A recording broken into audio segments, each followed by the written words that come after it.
They have good plans. I like the new CEO. In a memo to Microsoft's video game team yesterday, the company's new CEO of Xbox, Asha Sharma, along with Xbox Chief Content Officer Matt Booty, laid out... we know Booty.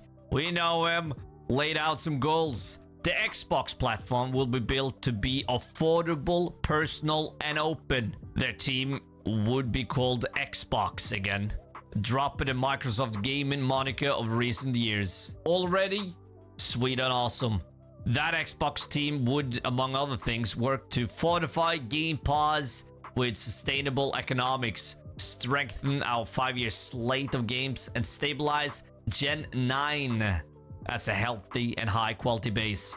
The memo even briefly addressed some of the biggest questions around Xbox since Microsoft announced in February that Sharma would be replacing Phil Spencer. I think that is a great choice. Phil didn't do shit. I think he just made the Xbox brand worse. Fuck, a lot of shit was cancelled. And when they bought all those studios from, what was it, ZeniMax? That was a stupid decision. And they haven't done really a lot with it. Whether to continue Microsoft's recent effort to bring more Xbox PC-centric games and franchises to rival PlayStation. The Xbox team will reevaluate our approach to exclusivity, windowing, and AI, and share more as we learn and decide. So what's that all mean? Yesterday afternoon, I connected with Sharma and Booty via a video call over the course of a 28-minute interview. Fortifying Game Pass, Sharma told me, meant that to grow a subscription business, you need more players who love the subscription, that are staying longer, and that are happy. Wow. Wow, who would have fucking thought that?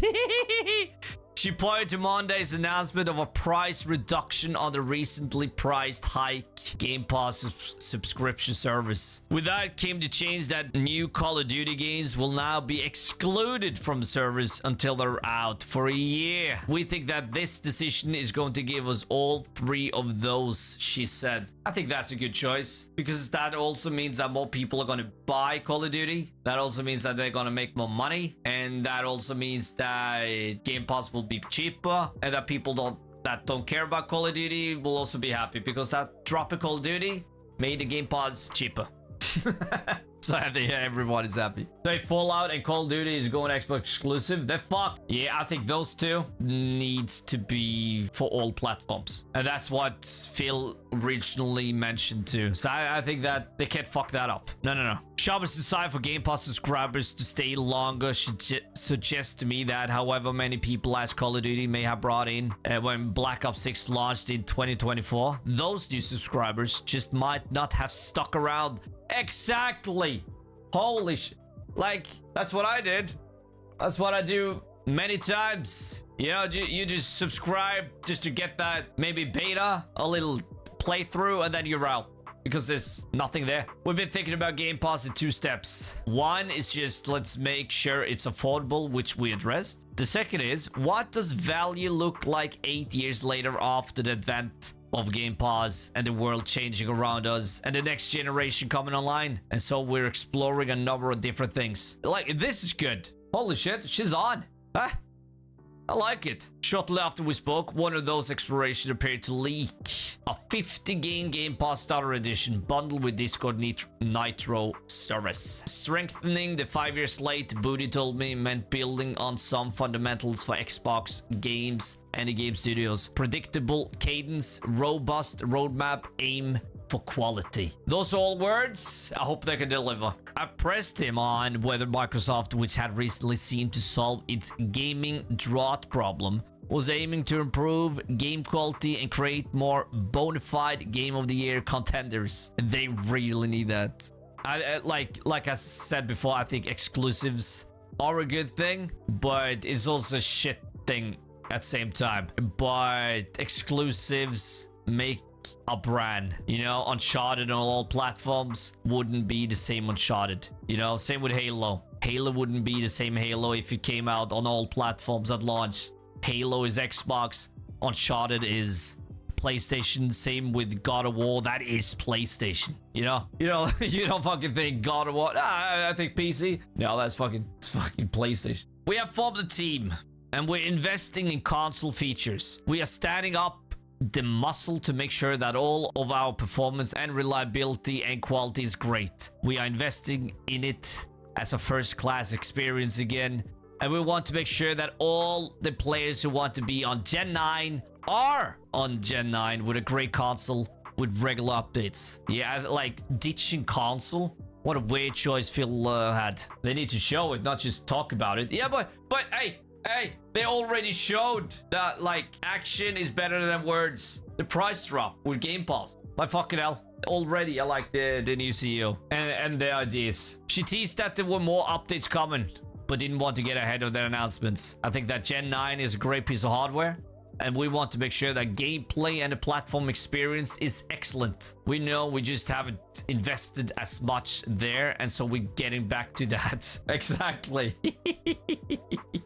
Exactly, what the fuck? As for those hottest of topics, Sharma and Booty had no additional info to share with me about exclusivity. I don't like the next, maybe the Halo remake will be for all platforms, but the new mainline Halo will be Xbox exclusive. We'll take a data-driven approach and a strategic-driven approach, and then we'll look at our principles and we'll make some calls. So we'll share more when we are ready, and that's about exclusives. A deliberate pace is what you might expect from new leader of a sprawling gaming division that is responsible for Xbox, Halo, Call of Duty, Candy Crush, Minecraft, World of Warcraft, Fallout, Forza, and much more.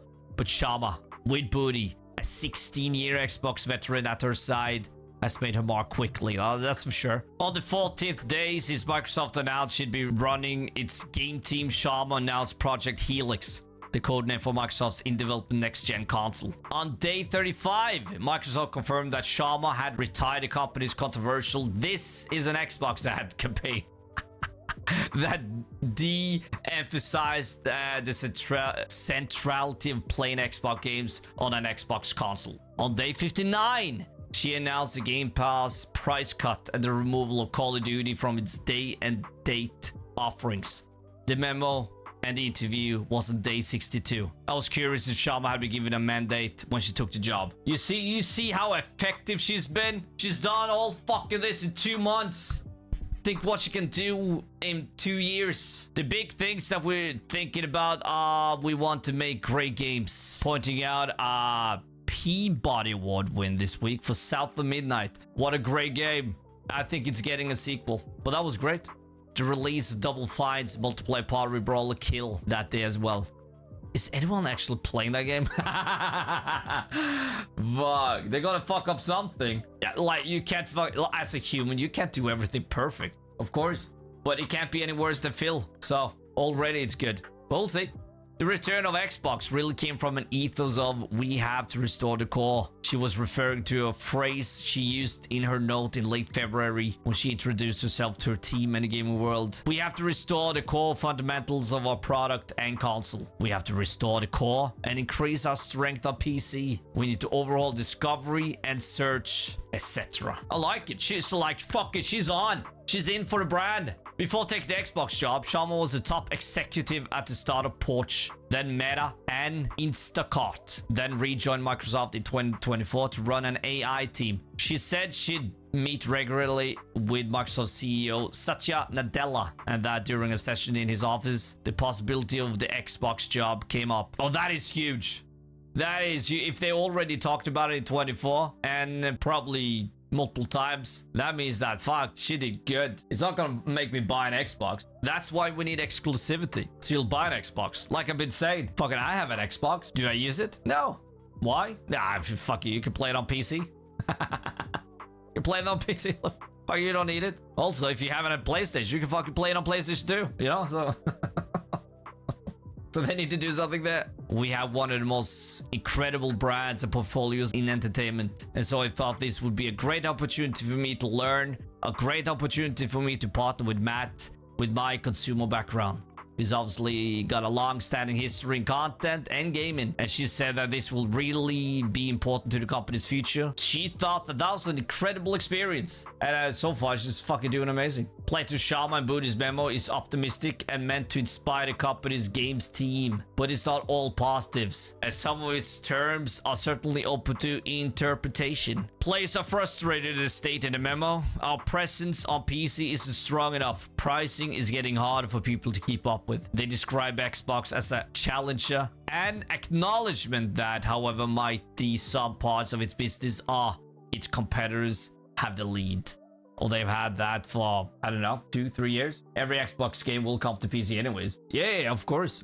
So, but for people who don't, you know, can't afford a PC, they're gonna buy a console. I can't share guidance on what's gonna happen in general. She said we are wanting to see Xbox return to growth next year, and so we got work to do. There's no silver bullets, and our focus is going to be how many players are playing every single day in the Xbox ecosystem. The memo also talks about Xbox being built to be open, which trapped me up. I initially took it as a reference to the kind of approach the public saw last year for the Xbox branded portable, the ROG Xbox Ally. That device, made by Asus in partnership with Microsoft, includes the Xbox PC marketplace right next to Valve's dominant Steam service. Are you kidding? That's fucking stupid. As a result, it's an Xbox branded device on which I can play the Steam version of PlayStation's God of War. The Ally hinted at more open platform approach for Xbox. Fucking Phil, huh? Then there was a line in Sharma's and Booty's memo about the next-gen project Helix and how it would play our console and PC games. In early February, a few weeks before Microsoft announced Spencer's exit and Sharma taking over, Epic's Steve Allison, who runs his company's PC marketplace, told me he expected the Epic Game Store to be on Microsoft's next console. Unless their policy or stance on the changes, they're telling us they're going to welcome that, he said. At the time, I wasn't sure if that was the kind of open thing the memo was hinting at, and I'd been scratching my head for some time. Sharma pulled me back a bit from all this. So what we shared with our team is that we want the platform to be open for more people to create on the platform, and more players to participate in customizing and extending that. I was a part of those conversations, so we'll make those decisions going forward as a team and with our partners. I think historically our pricing hasn't been as flexible, and I think that's the big thing we want to work on. You saw that with the Game Pass, and it had become too expensive, so we took a step to address this. I mean, it's fucking important. Can't have an expensive subscription and then nobody has money to actually pay for it. Players have access to more games than ever.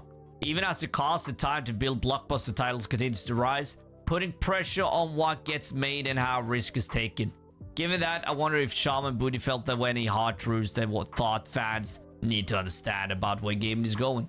I would just turn around and say it's on us to understand the fans, but he said, our job is to build what the fans want to play and create places for them to play and worlds to explore. There's some open words, very open words. So the understanding is for us to think about how the expectations have changed around how social games are, around approachability, how easy they are to get into, about the balance between satisfying the core that wants really sweaty, hard games, but making sure we don't lock people out that want to join for the first time. I think player habits, competition for attention, expectations about where and how they play, these are all changing, and we're putting a lot of energy across our teams into really understanding and delivering what players want. So what does success at Xbox look like? Xbox will be where the world plays, and we're going to do that across our full stack platform. Okay, I didn't like the last bits. Very open, but the most open of them is fucking Booty. Sharma is more fucking on. Booty is so open. Well, I like the plans. They need to put Xbox back on the map, and they need to fucking make Xbox a brand and where people want to game, and not something you can fucking play everywhere. I don't think they're gonna make a lot of money with that. And I don't want the Xbox brand or fucking shit to die off, you know? It would be weird to not have an Xbox console. With Xbox and PlayStation making it the next console, I don't know, because prices of parts is fucking high. And I don't think we really got a this is next gen. Maybe 1 or 2, but so I still feel like maybe a little too early, but we'll see. And this is the new logo, not the white one. This, and I mean, hey, this is a logo. This is like they're fucking back.